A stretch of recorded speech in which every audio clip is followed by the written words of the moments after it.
Success का लफ्ज, कामयाबी का लफ्ज हर एक को बहुत अच्छा लगता है।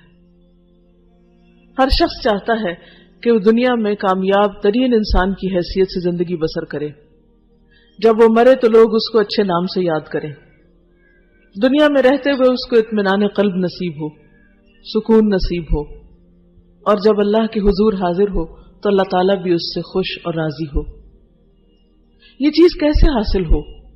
वो कौन से काम है जिनको करके हम ये मकसद हासिल कर सकते हैं? तो यहां इस आयत में वो काम बता दिया गया कि अगर कोई शख्स ये काम करेगा तो उसका रब भी उससे राजी होगा और वो कामयाब लोगों में शामिल हो जाएगा। वो काम है रिश्तेदार, मिस्कीन और मुसाफिर को उनका हक देना। आमतौर पर ये तीन तरह के लोग ऐसे होते हैं कि जिनके साथ एहसान किया जाए तो जवाब में कुछ मिलता नहीं, यकतरफा तौर पे करना पड़ता है। रिश्तेदार अमूमन लेने को अपना हक समझते हैं, लेकिन जवाबन देना वो अपना फर्ज नहीं समझते। आप उनको सारी जिंदगी भी देते रहें तो बसा औकात वो राजी नहीं होते, खुश नहीं होते। तो इंसान सोचता मुझे क्या मिला, मुझे क्या हासिल हुआ, मैंने इतना किया लेकिन मुझे तो कुछ भी रिस्पांस नहीं मिला, लिहाजा आज के बाद मैं तो किसी के साथ कुछ नहीं करने वाला। और शैतान उसको बार बार परेशान करता, मायूस करता है कि लोगों के साथ अच्छा करके तुम्हें कुछ हासिल नहीं हुआ, इसलिए तुम भी अब अपनी फिक्र करो, लोगों की फिक्र छोड़ दो। लेकिन जिस शख्स को यह मालूम हो कि रिश्तेदार तो नहीं राजी होते, रिश्तेदार नहीं राजी होते तो ना हो, लेकिन मेरा रब तो राजी होगा, मैं तो कामयाब हो जाऊंगा, तो वो फिर बगैर किसी सिले की तवक्को के, बगैर किसी नतीजे के यकतरफा तौर पर रिश्तेदारों को देते रहते हैं, उनका हक अदा करते रहते हैं, उनके साथ हुस्न सुलूक करते हैं। इसी तरह मिस्कीन जो खुद जरूरतमंद है, हाजतमंद है, जब आप उसकी मदद करते हैं तो वो मिस्कीन जवाबन आपको कुछ नहीं दे सकता। लिहाजा इंसान की एक बहुत बड़ी कमजोरी है कि जहां से उसको कुछ फायदा हासिल नहीं होता वहां वो कुछ करना भी नहीं चाहता। लेकिन जिसको ये मालूम हो कि सबसे बड़ा फायदा रब की रजा है और वो मिल जाएगी, तो वो फिर इस काम में पीछे नहीं रह सकता, वो दिल की खुशी के साथ और दौड़ दौड़ कर इस काम को करेगा। फिर इसी तरह मुसाफिर किसी भी जगह वक्ती तौर पर आते हैं और फिर चले जाते हैं। बाज़-औक़ात वो किसी चीज के जरूरतमंद होते हैं। एक शख्स अपने घर में बहुत अमीर भी हो सकता है, उसके पास बहुत कुछ होता है, लेकिन जब वो सफर में निकलता है तो जरूरतमंद हो जाता है। चाहे आप किसी 5 स्टार 7 स्टार होटल में भी आप जाकर रहें तो छोटी छोटी चीजों की आपको जरूरत पड़ जाती, कितने भी उन्होंने एहतमाम कर रखे हो फिर भी आपको कुछ ना कुछ कम पड़ ही जाता है। लेकिन मुसलमान माशरे के ऊपर क्या जिम्मेदारी आयद की गई कि मुसाफिर कोई भी हो, यहां ये नहीं कहा कि जो गरीब मुसाफिर हो या जो लुट जाए या जिसकी जेब कट जाए तो तुम उसके साथ अच्छा सलूक करो और उसके घर वापस जाने के लिए किराए का बंदोबस्त कर दो। नहीं, मुसाफिर कोई भी हो, उसकी इज्जत व इकराम, उसका एहतराम, उसका हक देना, ये अल्लाह की रजा हासिल करने का जरिया है। फिर इसी तरह सूरत अन-निसा में अल्लाह ताला फरमाते हैं, वत्तकुल्लाह अल्लज़ी तसाअलून बिही वल अरहाम इन्नल्लाह काना अलैकुम रक़ीबा। और अल्लाह से डरो जिसका वास्ता देकर तुम एक दूसरे से अपने हक मांगते हो। यानी रिश्तेदार आपस में एक दूसरे से जब हक लेना चाहते हैं तो अमूमन अल्लाह का वास्ता देते हैं कि खुदा के वास्ते ये काम कर दो, ये बात मान जाओ, चाहे अपने बच्चों के साथ मामला हो या बाज़-औक़ात वालिदैन या और बहन भाइयों के साथ। तो फरमाया कि तुम उस रब से डरकर एक दूसरे का हक पहचानो और उसको अदा करो, और रिश्तेदारों के हुकूक का खास ख्याल रखो, अरहाम का ख्याल रखो, उन ताल्लुकात को बिगाड़ने से परहेज करो। और ये कब हो सकता है? जब इंसान को अल्लाह का डर हो। याद रखो, इन्नल्लाह काना अलैकुम रक़ीबा, बेशक अल्लाह तुम पर निगरानी कर रहा है, वो तुम्हारे अमाल को, अहवाल को देख रहा है कि कौन मुफसिद है, कौन खराबी करता है, कौन बिगाड़ता है और कौन बनाने की कोशिशों में लगा रहता है। सिले रहमी या रिश्तेदारों के साथ अच्छा सलूक उन सिफात में से है जो हर माशरे के अंदर अच्छी नजर से देखी जाती हैं। इस्लाम के आने से पहले अरब माशरे के अंदर बहुत सी अखलाकी खूबियां थी, जिनमें से एक सिला रहमी थी, रिश्तेदारी का ख्याल करना। इस्लाम ने भी उसकी बहुत अहमियत वाज़ेह की, या इस पर बहुत इसकी ताकीद की, या इस पर बहुत तवज्जो दिलाई।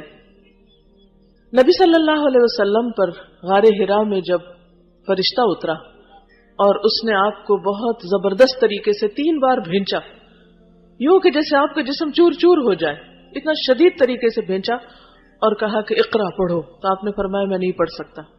बहरहाल फिर अल्लाह के हुक्म से आप पढ़ने लगे, वही आप पर नाजिल हुई, लेकिन आपकी हालत गैर हो चुकी थी।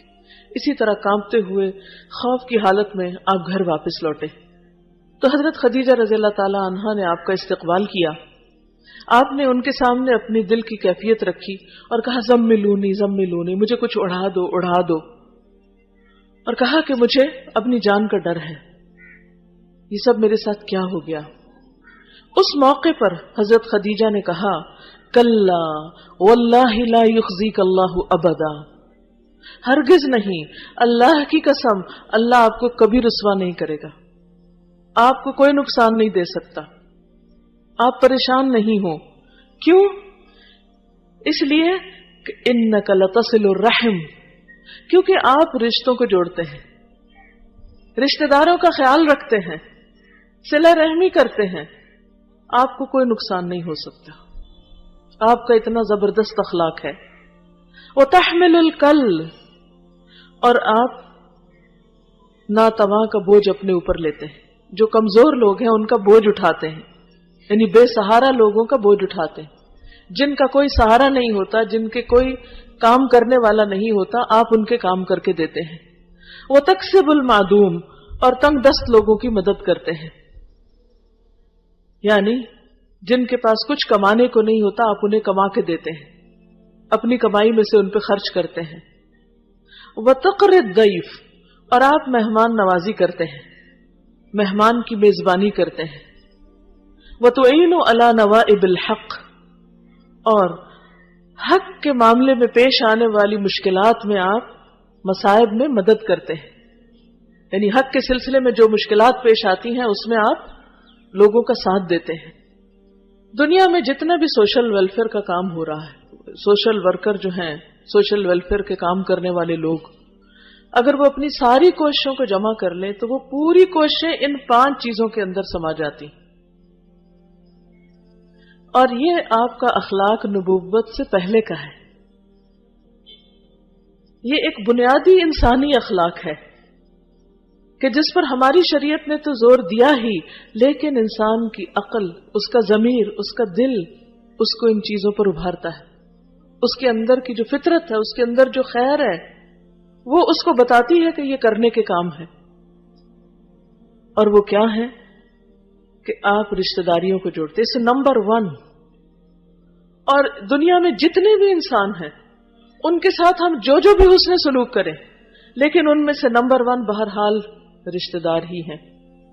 चाहे वो हमसे रूठे, चाहे वो हमारे साथ अच्छा सलूक ना भी करे, चाहे वो हमको ना भी पूछे, चाहे वो हमारे काम ना भी आए, लेकिन फिर भी वो हमारे हुस्न सलूक के सबसे पहले मुस्तहिक हैं। और उन रिश्तेदारों में सबसे पहले वालिदैन आते हैं, फिर औलाद आती है, बहन भाई आते हैं, फिर इसी तरह फैलते जाता है मामला, खाला, चाचा, मामू, बाकी लोग आते हैं। लेकिन इंसान अगर इंसानों की मदद और खिदमत करना चाहता है तो सबसे पहले क्या देखे कि उसके अपने खानदान में कौन मुस्तहिक है, सदके खैरात का या ज़कात का या वैसे मदद का कौन मुस्तहिक है। यह नहीं कि इंसान यतीम खाने को तो हर महीने कुछ ना कुछ भेज दे, लेकिन अपने ही फौत होने वाले भाई के जो यतीम बच्चे हैं उनको ना पूछे कि भाई का हमारे साथ कोई अच्छा सलूक नहीं था। अगर वो अपने भाई के बच्चों को पहले दे और बाकी यतीम खाने में बाद में भेजे तो उसका ये अमल ज्यादा अजर व सवाब का बायस होगा। लेकिन अमूमन जो जितना करीब होता है उससे उतनी ज्यादा शिकायतें भी होती, उससे उतनी ज्यादा तवक्कुआत भी होती, उससे उतना ही ज्यादा इंसान फिर नाराज भी रहता है, गिले शिकवे भी करता रहता है। اور دوسرے سے زیادہ احسان کی توقع رکھتا ہے، طمع رکھتا ہے، اور خود احسان کرنا نہیں چاہتا. تو ایسے میں صلہ رحمی کرنا، رشتوں کو جوڑنا بڑا مشکل کام ہوتا ہے. لیکن بہرحال تاکید بھی سب سے زیادہ اسی کی ہے کہ جب کسی کے ساتھ بھلا کرو تو پہلے اپنے رشتہ داروں میں دیکھو. دوسری صفت جو بتائی وَتَحْمِلُ الْكَلِّ، آپ ناتوانوں کا، کمزور لوگوں کا بوجھ اٹھاتے ہیں. کمزور کسی بھی اعتبار سے، چاہے وہ بیمار ہیں یعنی جسمانی طور پہ کمزور ہیں، یا پھر یہ ہے کہ وہ مالی اعتبار سے کمزور ہیں، یا ان کے اوپر کوئی اور اتنے کام کا بوجھ ہے. بوجھ تو کسی بھی قسم کا ہو سکتا ہے، اور آج کل تو فزیکل نہیں، مینٹل سٹریس بہت ہوتا ہے. کوئی کسی کی بات سننے کو تیار نہیں، کوئی کسی کے لیے کاؤنسلنگ کرنے کو تیار نہیں، کسی کے پاس کسی کے دکھ سننے کا وقت نہیں. ہر کوئی اپنی دنیا میں اتنا مصروف ہے کہ جو ہی اس کو پتا چلتا ہے کہ کوئی شخص پریشانی میں ہے، وہ اس کو دور سے سلام کر دیتا ہے کہ یہ پھر آ جائے گا اور یہ ہمارا وقت ضائع کرے گا.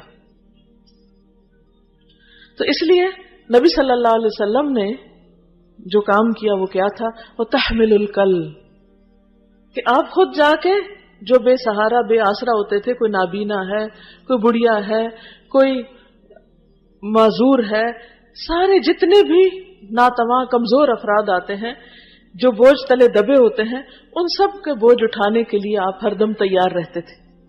تو آپ کی یہ صفت اللہ کو بڑی پسند تھی.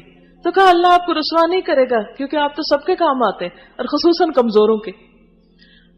آپ دیکھیں کہ جس کے پاس بہت کچھ ہوتا ہے اس کے ساتھ تو بہت سے لوگ تعلق رکھتے ہیں، اس کے تو بہت دوست ہوتے ہیں، لیکن عموماً جس کے پاس کچھ نہیں ہوتا اس کو کوئی بھی نہیں پوچھتا، اپنے بھی چھوڑ جاتے ہیں. اب تو یہاں تک خون سفید ہو گئے ہیں کہ لوگ اپنے بوڑھے ماں باپ کو بھی چاہتے ہیں کہ وہ ان کے حصے میں نہ آئے، کوئی اور ہی انہیں دیکھ لے.